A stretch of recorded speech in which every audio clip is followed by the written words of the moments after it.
Savior, Bible-based non-denominational ministry. क्योंकि इन 3 steps में जो प्रभु ने कहा कि मांगो तो दिया जाएगा, ढूंढो तो पाओगे, खटखटाओगे तो खोला जाएगा, इसमें पहले स्टेप पे ही पड़े हुए हैं और वो भी गलत चीजों को मांगने में। दूसरा स्टेप तो गायब कर दिया अपनी लाइफ से, तीसरा स्टेप तो दिखाई ही नहीं देता।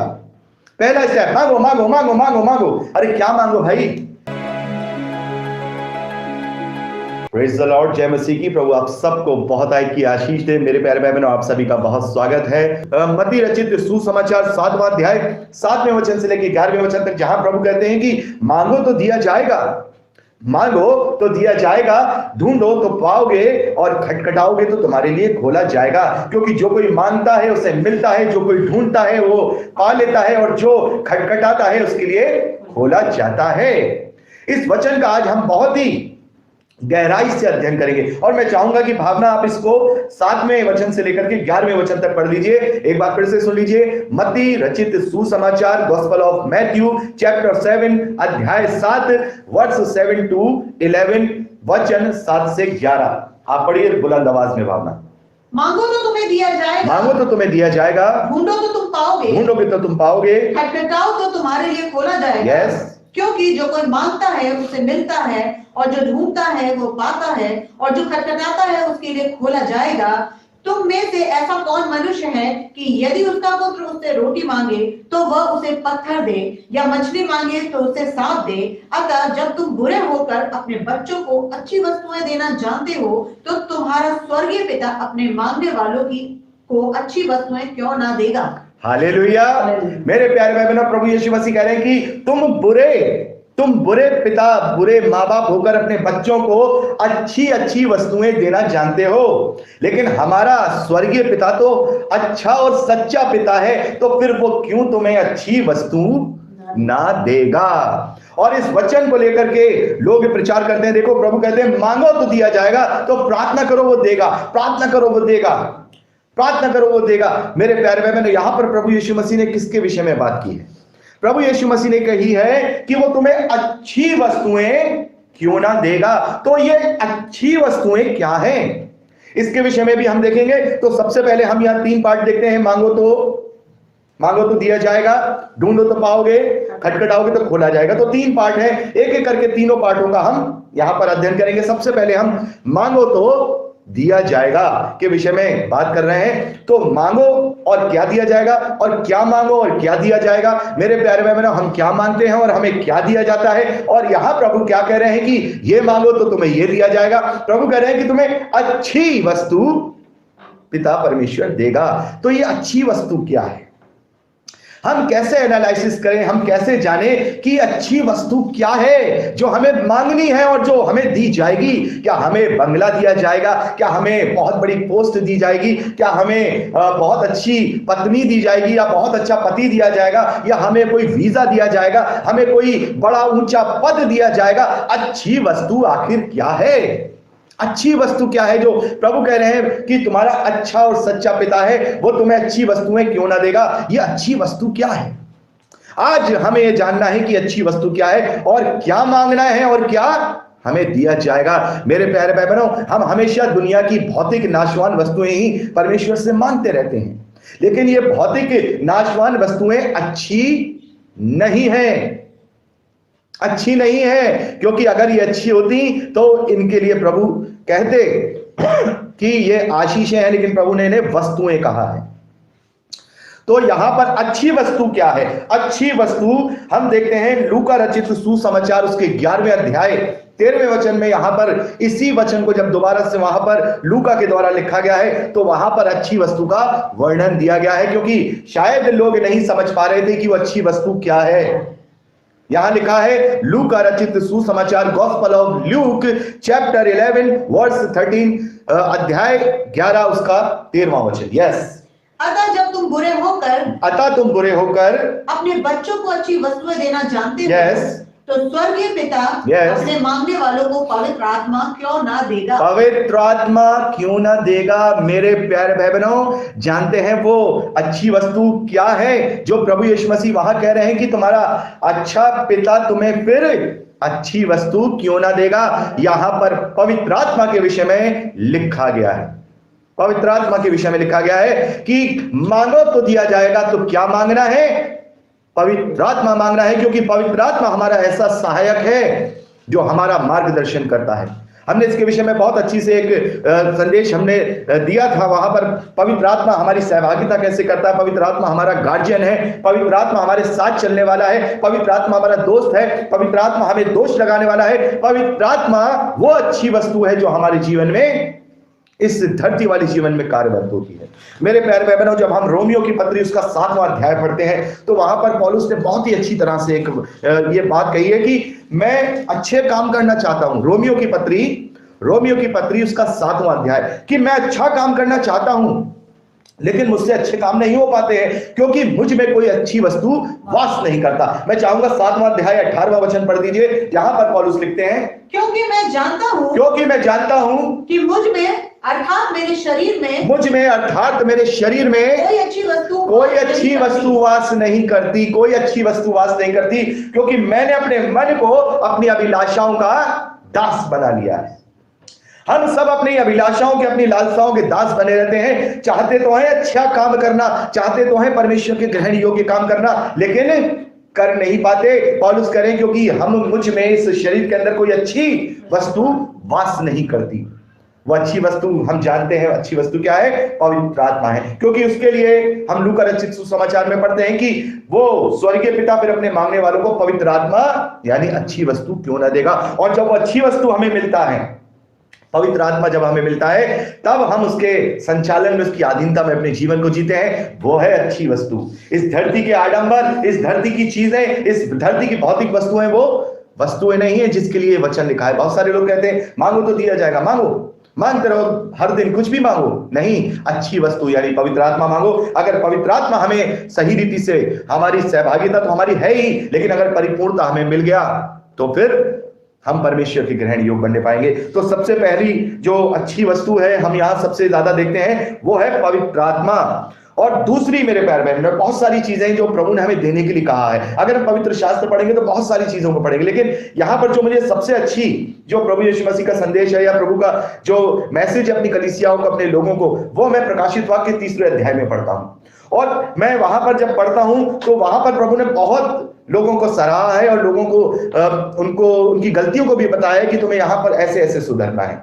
तो यहां पर हम 3रे अध्याय, प्रकाशित वाक्य उसके 3रे अध्याय में पढ़ते हैं, और मैं चाहूंगा उसका 18वां वचन पढ़ दीजिए। प्रकाशित वाक्य 3रा अध्याय 18वां वचन। मेरे प्यारे भाई बहनों, यहां पर प्रभु यीशु मसीह कुछ देने के लिए कह रहे हैं, और वो बातें अच्छी वस्तुओं में आती हैं। यस, इसीलिए मैं तुम्हें सम्मति देता हूं, सम्मति देता हूं कि आग में ताया हुआ सोना, यस, देखिए, आग में तपाया हुआ सोना मुझसे मोल ले।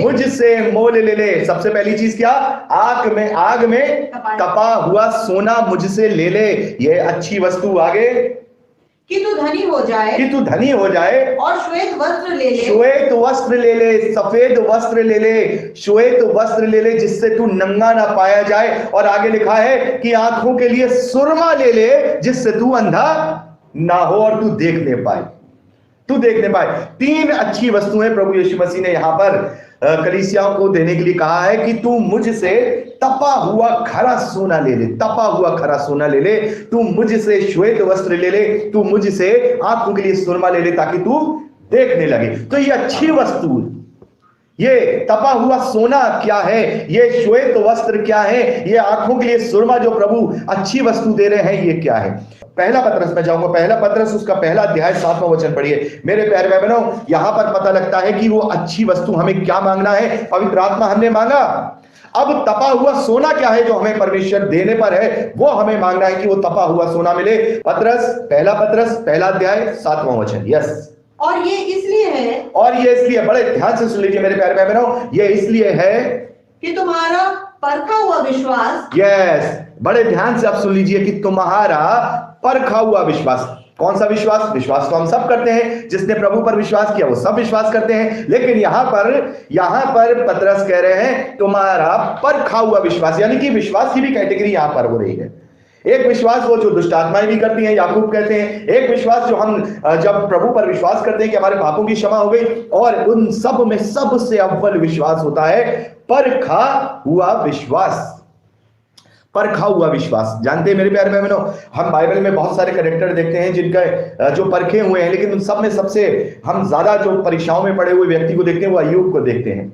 वो परखा हुआ विश्वास, ये होता है परखा हुआ विश्वास।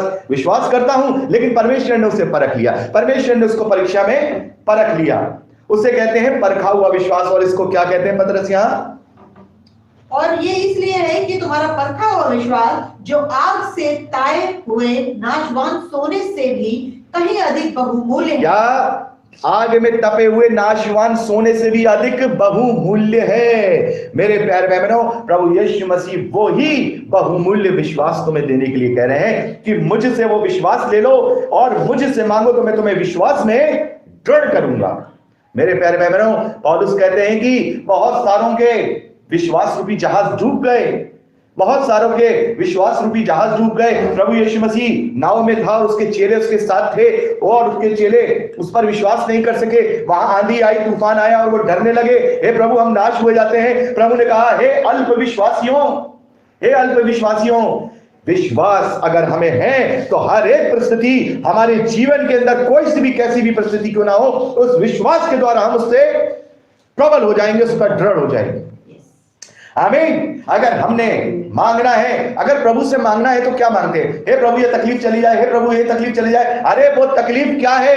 एक गीत गाते ना, ये मत कहो खुदा से कि मेरी मुश्किलें बड़ी हैं, ये मुश्किलों से कह दो कि मेरा खुदा बड़ा है। हालेलुया।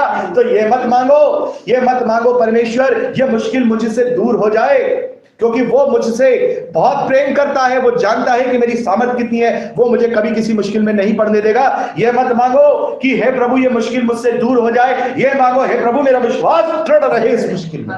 हालेलुया। ये विश्वास मेरा दृढ़ रहे, ये मांगना है। और हम पूरे दिन क्या मांगते रहते हैं, पूरे समय क्या मांगते रहते हैं? हे प्रभु ऐसा हो जाए, हे प्रभु वैसा हो जाए, ये तकलीफ मुझसे दूर हो जाए। अगर तकलीफ दूर हो गई तो क्या अगली तकलीफ नहीं आएगी? तो विश्वास ही मांग लो, विश्वास ही मांग लो। हे प्रभु विश्वास में दृढ़ कर दे, वो तपा हुआ सोना दे दे जो प्रभु दे रहा है, वो दे दे। मैं इस तकलीफ में, इस परेशानी में, इस मुसीबत में मैं विश्वास में दृढ़ खड़ा रहूं। चट्टान के ऊपर जो चट्टान मेरा प्रभु मेरी दृढ़ गढ़ है, जो मेरा, मैं रेत पे नहीं खड़ा हूं, मैं चट्टान पे खड़ा हूं। वो विश्वास मुझे दे दे कि जब तकलीफ मेरे से टकराए तो तकलीफ चकनाचूर हो जाए और मैं कह दूं, हे तू बड़ी नहीं है, मेरा खुदा बड़ा है, मेरा विश्वास बड़ा है। हालेलुया। ये मांगना है अच्छी वस्तु अपने जीवन में। क्या मांगना है? विश्वास। बीमारी जाए ना जाए, प्रभु इसको सहने की ताकत और सामर्थ्य दे।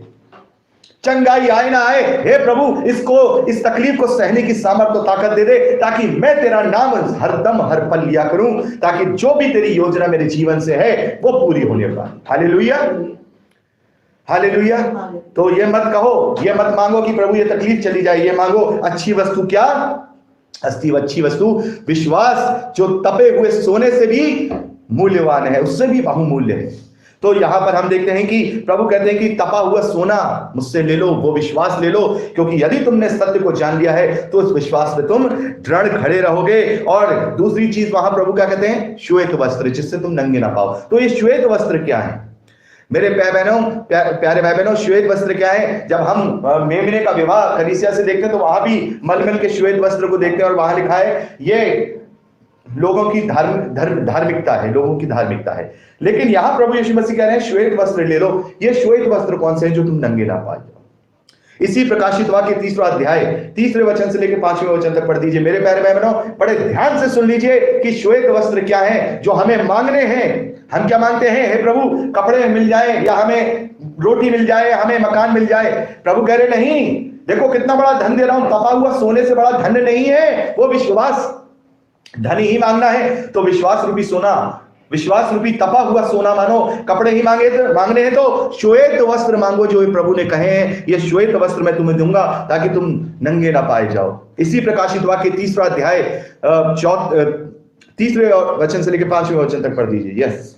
इसलिए स्मरण कर, इसलिए याद कर। प्रभु कह रहे हैं हे विश्वासी, इसलिए याद कर कि तूने कैसी शिक्षा प्राप्त तूने कैसी शिक्षा प्राप्त की थी। याद कर मेरे प्यारे भाई बहनों, जो हम शिक्षाएं प्राप्त करते हैं उन्हें हम सुनते हैं और भूल जाते हैं। आज हम वचन सुन रहे हैं, आज हम कलीसियाओं में जाते हैं, प्रचारकों को सुनते हैं और भूल जाते हैं, क्योंकि हम उस वचन को कुछ समझते ही नहीं है। उस वचन को हम कुछ समझते नहीं है, ना ही हम ये चाहते हैं कि प्रभु ऐसी संगति मिले कि हम वचन में परिपूर्ण हो जाएं, ना हम ये चाहते हैं कि प्रभु हमें ऐसे वचन के भेद मिले जिनसे हम अपने जीवन में तेरे ग्रहण योग्य बन जाएं। श्वेत वस्त्र जानते हैं क्या है? प्रभु यहां कह रहे हैं कि स्मरण कर तूने कैसी शिक्षा पाई थी, स्मरण कर तूने कैसी शिक्षा पाई थी, स्मरण कर वहां पर जब तू गया था तो वचन के लिए वहां उस प्रचारक ने क्या कहा था। याद कर जब तू बाइबल पढ़ रहा था तो पवित्र आत्मा के सामर्थ्य से मैंने तुझे क्या समझाया था। याद कर कि तूने मुझसे वादा क्या किया था। याद कर कि तूने कौन सी शिक्षा पाई है और मन फिरा। आगे लिखा है और उसमें बना रहे। जो शिक्षा तूने पाई है उसमें बना रहे और मन फिरा। यदि तू जागृत ना रहेगा तो मैं चोर के समान आ जाऊंगा और तू कदापि न जान सकेगा कि मैं किस घड़ी तुझ पर आ पड़ूंगा। पर हाँ, सरदीस में तेरे यहाँ कुछ ऐसे लोग हैं जिन्होंने अपने अपने वस्त्र अशुद्ध नहीं किए। मेरे प्यारे बहनों, यहाँ पर क्या लिखा है? सरदीस की कलीसिया में कुछ ऐसे लोग हैं जिन्होंने अपने वस्त्र अशुद्ध नहीं किए। वस्त्र क्या? ये वाले वस्त्र नहीं, अपने आत्मा को, अपने आप को अशुद्ध नहीं किया। आगे वे श्वेत वस्त्र पहने हुए मेरे साथ घूमेंगे। हालेलुया। प्रभु यहाँ क्या कह रहे हैं? जो शिक्षाएं तूने मुझसे ली है, पवित्र आत्मा से पाई है, जो शिक्षाएं वचन से तूने प्राप्त की हैं, उनको स्मरण कर, उन पर चल, उनमें बना रहे, तो तुझे मैं श्वेत वस्त्र दूंगा और तू श्वेत वस्त्र पहने हुए मेरे साथ घूमा करेगा। तो ये श्वेत वस्त्र क्या है? ये श्वेत वस्त्र है प्रभु की कीमती शिक्षाएं। सोना चांदी नहीं चाहिए, धन नहीं चाहिए, विश्वास रूपी धन चाहिए, कपड़े नहीं चाहिए, धार्मिकता के श्वेत वस्त्र चाहिए जो हम इस वचन से ले पाएंगे। ये श्वेत वस्त्र, ये वचन है जिनसे हम नंगे नहीं पाए जाते। और नंगापन जानते हैं किसे कहते हैं? नंगापन पाप को कहते हैं, क्योंकि जब आदम ने पाप किया तो वो परमेश्वर से छिप गया। जब आदम ने पाप किया तो वो परमेश्वर से छिप गया। परमेश्वर ने कहा आदम कहां है? उसने कहा कि मैं छिप गया हूं। क्यों? क्योंकि मैं नंगा हूं। पाप किसको दिखाता है? नंगेपन को दर्शाता है। और धार्मिकता किसको दर्शाती है? श्वेत वस्त्रों को। और वो श्वेत वस्त्र धार्मिकता रूपी वचन के द्वारा हमें क्या कर देते हैं? हमें ढक लेते हैं, जिससे हम पापी नहीं पाए जाते। तो मांगना है अपने जीवन में, तो प्रभु से क्या मांगना है? हे प्रभु, मुझे वो श्वेत वस्त्र दे जिन्हें पहन करके मैं तेरे साथ घूमा करूं। वो वचन की सामर्थ्य और शक्ति दे, उस वचन के द्वारा मैं अपने आप को दृढ़ गढ़ बना सकूं। आंखों का सुरमा, प्रभु कहते हैं आंखों का सुरमा ले ले। आंखों का सुरमा क्या है? मत्ती रचित सुसमाचार 15वें अध्याय 14वें वचन में हम देखते हैं प्रभु यीशु मसीह कहते हैं कि यदि अंधा अंधे को ही मार्ग दिखाए तो दोनों ही गड्ढे में गिर पड़ेंगे। अगर मैं वचन नहीं जानता हूं, मुझे वचन का ज्ञान नहीं है, और अगर मैंने आपको वचन का वो ज्ञान दे दिया, आप नहीं जानते, मैं भी नहीं जानता, और मैं भी अंधा, आप भी अंधे, और दोनों चल रहे हैं, तो दोनों ही गड्ढे में जा पड़ेंगे। और प्रभु क्या कहते हैं? प्रभु कहते हैं मार्ग, सत्य और जीवन मैं ही हूं। वो सुरमा जिससे तुम ये जान लो कि सच्चा मार्ग क्या है, यह वचन के भेद क्या है। मेरे प्यारे भाई बहनों, हमें वो आंखें चाहिए जो आंखें हमें उस बात को सही रीति से दिखा दे जो सही मायने में है, आत्मिकता के लिए जरूरी है। ऐसी आंखें, ऐसा मन जिसको हम देखकर वचन को समझ जाएं। तो अच्छा और सच्चा मार्गदर्शक चाहिए, सच्चा और अच्छा मार्गदर्शन चाहिए। और वो सच्चा और अच्छा मार्गदर्शन जेम्स नहीं हो सकता, कोई और दूसरा पास्टर प्रचारक नहीं हो सकता, और कोई इवेंजलिस्ट नहीं हो सकता। वो सच्चा और सच्चा प्रचारक केवल एक ये वचन है, 16 स्क्रिप्चर और पवित्र आत्मा है जो हमें सिखाता है। तो सब बातों में, सब चीजों में जो हमने यहां पर बात की है, उसका मूल क्या निकल के आया? मूल ये निकल के आया जो हमने लूका में पढ़ा। लूका रचित सुसमाचार 11वें अध्याय में हमने पढ़ा कि तुम्हारा स्वर्गीय पिता तुम्हें फिर पवित्र आत्मा क्यों न देगा। तो आज हमें ये समझना होगा कि हमें मांगने पे मिलता क्या है। बहुत सारे प्रचारक कहते हैं ना, अरे मांगो तो दिया जाएगा, अरे प्रार्थना करो तो दिया जाएगा, मांगो, घर मांगो, आशीषित हो जाओगे, घर मांगो। अरे काहे का? ये घर तो नाशवान है। चंगाई, अरे एक बार चंगे हो गए तो दोबारा बीमार नहीं होंगे क्या? अगर एक बार चंगे होने के बाद दोबारा बीमार नहीं होते तो डॉक्टर्स की जो क्लिनिक्स हैं वो बंद हो जाती, हॉस्पिटल्स बंद हो जाते, दवाइयां बिकना बंद हो जाती हैं अगर एक बार चंगे होने के बाद दोबारा बीमारी नहीं आती। कितनी बार चंगे होते हैं, कितनी बार बीमारी आती है, कितनी बार चंगे होते हैं, कितनी बार बीमारी आती है, कितनी बार? हर बार आती है ना। लाजर जब मरा तो क्या जलाया गया? जब प्रभु के दौरान जलाया गया तो क्या दोबारा नहीं मरा? बिल्कुल मरा, लेकिन अब वो पुनरुत्थान के लिए प्रभु के साथ जी उठेगा जब प्रभु बादलों में आएगा। तो मेरे प्यारे बहनों, हमें ये अच्छी वस्तुएं मांगनी है। तो मांगना क्या है?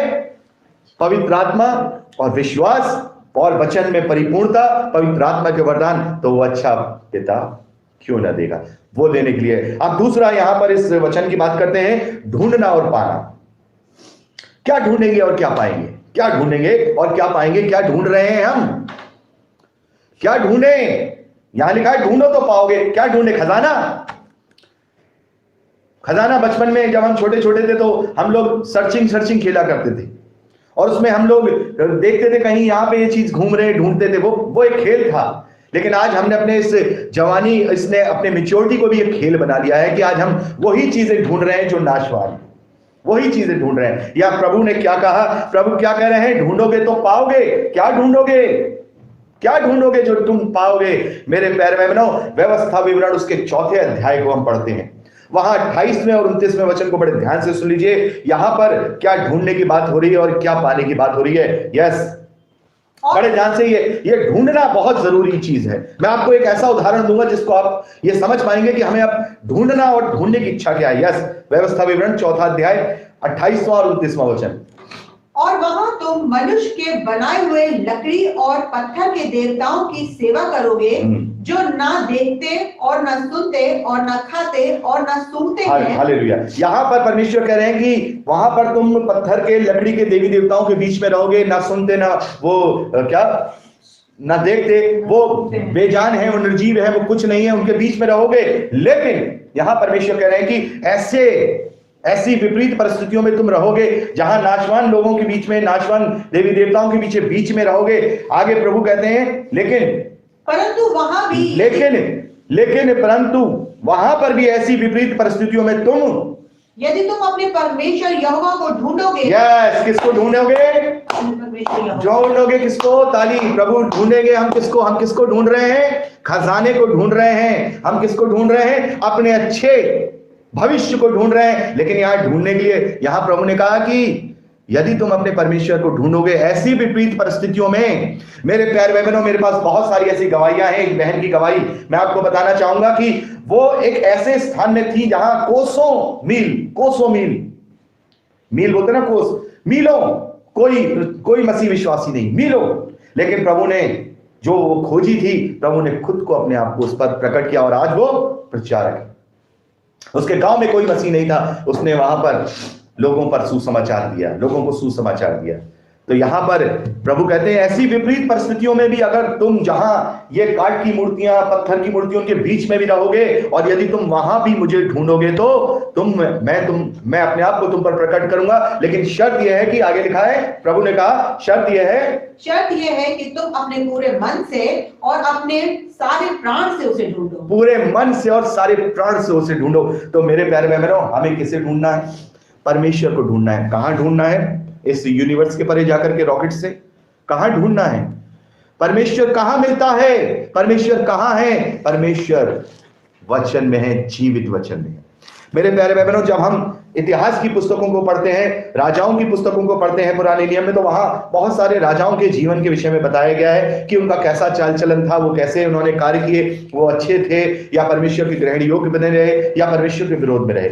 यहूदा के राज्य के 2 राजाओं का जिक्र हम यहां पर देखते हैं। सबसे पहले हिजकिय्याह राजा के विषय में तो आप सबने बहुत सुना होगा। हिजकिय्याह राजा का विश्वास ऐसा दृढ़ था कि राजा, जो अशूर का जो राजा था, वो वहां पर उसने उसको पूरा घेर लिया था, लेकिन उसने कहा कि प्रभु पर मुझे विश्वास है। और वहां परमेश्वर ने क्या किया? एक स्वर्गदूत को भेज के 1,85,000 सैनिकों को, अशूरी सैनिकों को एक ही रात में खत्म कर दिया और उसका राज बच गया था। वो विश्वास में डर था। हम इसको इतिहास की दूसरी पुस्तक उसके 29वें अध्याय से लेकर 32वें अध्याय तक हिजकिय्याह राजा के विषय में पढ़ सकते हैं। आप चाहे तो पढ़ सकते हैं कि कैसे अद्भुत रीति से उस पर विश्वास, उसे परमेश्वर पर विश्वास था। और उसने बहुत सारे अच्छे काम किए, बहुत सारे सुधार के काम किए। वो राजा था यहूदा के देश का। और उसके बाद उसका पड़पोता, चौथी पीढ़ी, एक और राजा हुआ जिसका नाम योशिय्याह था। क्या नाम था? योशिय्याह, जिसे हम 34वें अध्याय में पढ़ते हैं। दूसरा इतिहास 34वें अध्याय में पढ़ते हैं। और मेरे प्यारे भाई बहनों, वहां पर हम जब उसके तीसरे वचन को पढ़ते हैं 34वें अध्याय के, तो वहां लिखा है, मैं चाहूंगा पढ़ दीजिए। योशिय्याह कह रहा हूं, दूसरा इतिहास 34वां अध्याय 3रा वचन। यस, वो लड़का ही था, वो लड़का योशिय्याह जो यहूदा का राजा, जब वो लड़का था, बड़े ध्यान से सुनिए, जब वो बालक था, जब वो नौजवान था, तब अर्थात उसको गद्दी पर बैठे 8 वर्ष पूरे भी ना हुए थे कि अपने मूल पुरुष दाऊद के परमेश्वर की खोज करने लगा। किसकी खोज करने लगा? वो परमेश्वर की खोज करने लगा। किसकी खोज कर रहा है? वो परमेश्वर की खोज कर रहा है। प्रभु ने क्या कहा? तुम्हें ढूंढना है। वहां पर क्या ढूंढा? इसने परमेश्वर को ढूंढना चाहा, और इसे क्या मिला? इतिहास में 19 राजा, इतिहास में जो इस्राएल के 19 राजा हैं और 21 राजा हम देखते हैं यहूदा के देश के हैं, उनमें से एक ही, केवल ये एक राजा योशिय्याह है जिसे मंदिर की सफाई करते समय, हालेलुया, व्यवस्था की पुस्तक मिली। हालेलुया, हिजकिय्याह को नहीं मिली। सुलेमान के बाद वो पुस्तक खो गई। सुलेमान राजा के बाद व्यवस्था की पुस्तक जिसमें व्यवस्था लिखी थी वो खो गई, हिजकिय्याह को नहीं मिली। हिजकिय्याह का इतना बड़ा विश्वास था कि परमेश्वर ने स्वर्गदूत को भेज करके क्या किया? 1,85,000 अशूरियों को मार दिया। उससे और मतलब हिजकिय्याह राजा को सबसे अच्छा राजा मानते हैं यहूदा के इतिहास में। लेकिन यहां किसको वो आगे आप पढ़ लीजिएगा, मैं चाहूंगा कि आप 34वां अध्याय जरूर पढ़िएगा। वहां पर लिखा है कि इतिहास की मंदिर में व्यवस्था की पुस्तक योशिय्याह को मिलती है, योशिय्याह राजा के समय में मिलती है। क्यों मिली? हिजकिय्याह राजा को क्यों नहीं मिली? दूसरे राजाओं को क्यों नहीं मिली? योशिय्याह को ही क्यों मिली? अभी हमने वचन पढ़ा, वो बचपन से ही अपने मूल पुरुष दाऊद के परमेश्वर का खोजी था। तो परमेश्वर को खोजा तो क्या मिला? व्यवस्था मिली। हम परमेश्वर को खोजेंगे तो वचन के भेद मिलेंगे। Hallelujah, hallelujah. हम परमेश्वर के वचन को जब खोजेंगे, जब हम परमेश्वर को खोजेंगे तो परमेश्वर के वचन के भेद हमें पता चलते चले जाएंगे। तो क्या पाओगे? वो भेद पाओगे जो वचन पे लिखे हुए हैं। परमेश्वर के खोजी बनना होगा। यहां पर हम परमेश्वर को ढूंढेंगे, परमेश्वर को पाएंगे जीवित वचन के द्वारा। परमेश्वर को पाएंगे। पौलुस कहता है कि क्या तुम नहीं जानते कि तुम पवित्र आत्मा का, परमेश्वर का आत्मा तुम में वास करता है, तुम परमेश्वर का मंदिर हो। ये वचन जीवित पवित्र शास्त्र के, आज ये बाइबल हमारे पास तो है, कोई फ्री में भी दे देता है, कोई बांटता भी है। भाई बहुत सारे भले लोग हैं, बाइबल बांटते हैं। बहुत सारे चर्चेज में हदिया पे मिल जाती है, बहुत सारे जगहों पे, और सभी मसीही विश्वासियों के घर में 1 नहीं 2 2 4 4 बाइबल होंगी। लेकिन परमेश्वर को ढूंढने वाला कोई नहीं है, क्योंकि इन 3 स्टेप्स में जो प्रभु ने कहा कि मांगो तो दिया जाएगा, ढूंढो तो पाओगे, खटखटाओगे तो खोला जाएगा, इसमें पहले स्टेप पे ही पड़े हुए हैं, और वो भी गलत चीजों को मांगने में। दूसरा स्टेप तो गायब कर दिया अपनी लाइफ से, तीसरा स्टेप तो दिखाई ही नहीं देता। पहला स्टेप मांगो मांगो मांगो मांगो मांगो। अरे क्या मांगो भाई, क्या मांगो? आपका बेटा अगर आपसे कहता है कि पापा मुझे आप चॉकलेट दीजिए, आप दे देते हैं। फिर दोपहर को मांगे, पापा चॉकलेट दे दिए, आप दे देंगे। लेकिन वो 1 महीने से सिर्फ आपसे बोले चॉकलेट दीजिए, चॉकलेट दीजिए, कुछ नहीं खाऊंगा, चॉकलेट दीजिए, कुछ नहीं खाऊंगा, चॉकलेट दीजिए, पर आप क्या करेंगे? दांत सड़ जाएंगे भाई, दांत सड़ जाएंगे। यही कहेंगे ना, 1 चॉकलेट देंगे, हाँ भाई 1 चॉकलेट खा सकते, उससे कोई दिक्कत नहीं है। लेकिन हाँ, वो बच्चा अगर यही मांगे, उसके लिए तो अच्छा क्या है? चॉकलेट। हमारे लिए अच्छा क्या है? नहीं भाई, तुम अच्छा कोई दूध पी लो, बॉर्नविटा खा लो, कुछ ऐसी चीज खा लो जिससे तुम्हारी बॉडी को वो लगे। पिता के लिए, माता के लिए क्या अच्छी वस्तु है? जो उसके शरीर को लगे। हमारा पिता कौन है? आत्मिक है। तो जो हमारी आत्मिकता को लगे वो उसके लिए अच्छी वस्तु है, हमारे शरीर को लगे वो उसके लिए अच्छी वस्तुएं नहीं। जैसे शरीर के लिए वो चॉकलेट हानिकारक हो सकती है, उस बच्चे के लिए वो अच्छी वस्तु हो सकती है, वैसे ही हमारे आत्मा के लिए, हमारे लिए बहुत सारी चीजें ऐसी हो सकती है जो हानिकारक है। हमारा पिता जानता, हम नहीं जान रहे हैं, पिता कह रहे नहीं दूंगा, हम मांगने में लगे हैं, एक स्टेप पे ही अटके हुए हैं। पहला स्टेप, मांगो तो मिलेगा, मांगो तो मिलेगा। हालेलुया। अच्छी वस्तु मांगो जो आत्मिकता के लिए, आत्मिकता को गेन करने के लिए जरूरी है। ऐसी वस्तु मांगो जो तुम्हारे लिए, आत्मिकता के लिए फायदेमंद है। तो बच्चों से हम कहते हैं ना, बेटा कोई ऐसी चीज ले लेना जो तेरे लिए फायदे की चीज हो, तेरे शरीर को लगे, चल मैं तुझे ले चल रहा हूं, ये खा ले, ये तेरे लिए अच्छा रहेगा, अंडे खा ले, बॉडी को लगेंगे। नहीं, मैं नहीं करूंगा, मैं तो चॉकलेट ही खाऊंगा। हमारा वही हाल है। दूसरी यहां पर प्रभु कहते हैं कि परमेश्वर को ढूंढो, वो तुम्हें मिलेगा। और कहां मिलेगा? पवित्र शास्त्र के वचन में मिलेगा। मैंने आपको एक बहुत बड़ा उदाहरण दे दिया।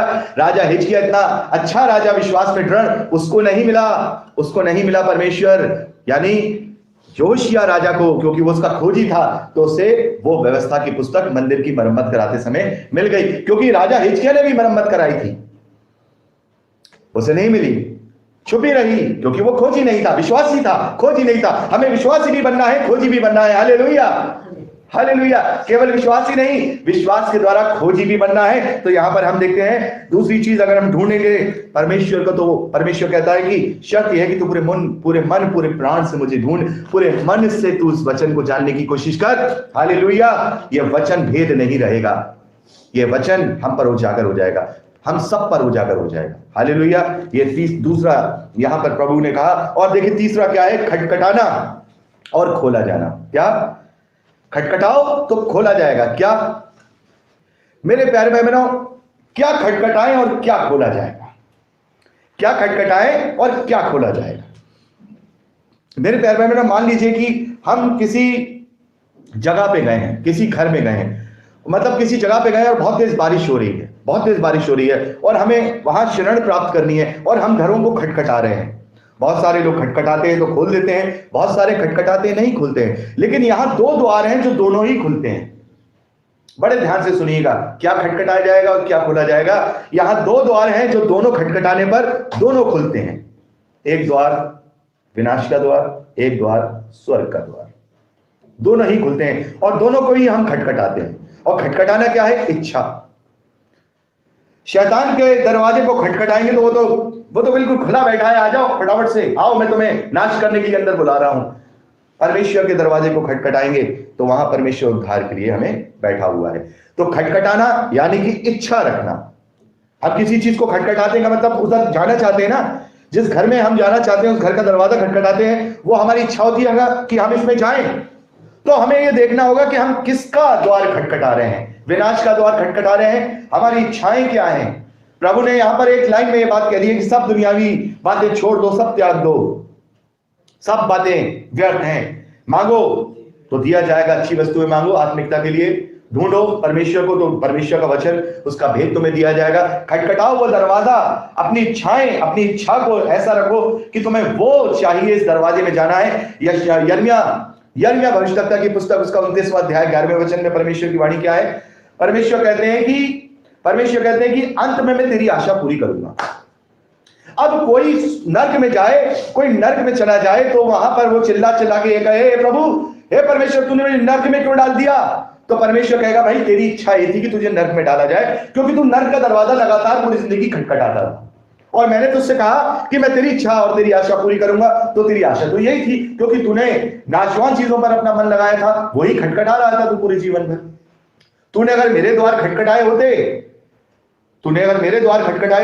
तो तेरे अंदर मेरे राज्य में एंटर करने की इच्छा होती, क्योंकि किसी का दरवाजा जब भी हम खटखटाते, जब हमें उससे कोई काम होता है या हम उसमें जाना चाहते हैं। तूने खटखटाया नहीं, मैंने खोला। तूने गलत दरवाजा खटखटाया, गलत जगह चला गया, अंत में मैं तेरी आशा पूरी करूंगा, मैंने कहा था, देख कर दी पूरी, तेरी आशा थी। तो मेरे प्यारे भाई बहनों, यह वचन हमसे बहुत ही गहराई से बात करता है। इसका असली आत्मिक अर्थ तीन सेगमेंट में हमने बात किया। पहला, क्या मांगना और क्या मिलेगा। दूसरा, क्या ढूंढना और कैसे मिलेगा। तीसरा, खटखटाना क्या है और खोला क्या जाएगा। हमारी इच्छा क्या है, ये हमारे लिए खटखटाना है। अगर हमारी इच्छा, हमारी मोटिव, हमारी महत्वाकांक्षा अगर अनंत जीवन की है तो वो हमारे लिए खोल दिया जाएगा, ऐसे खोल दिया जाएगा।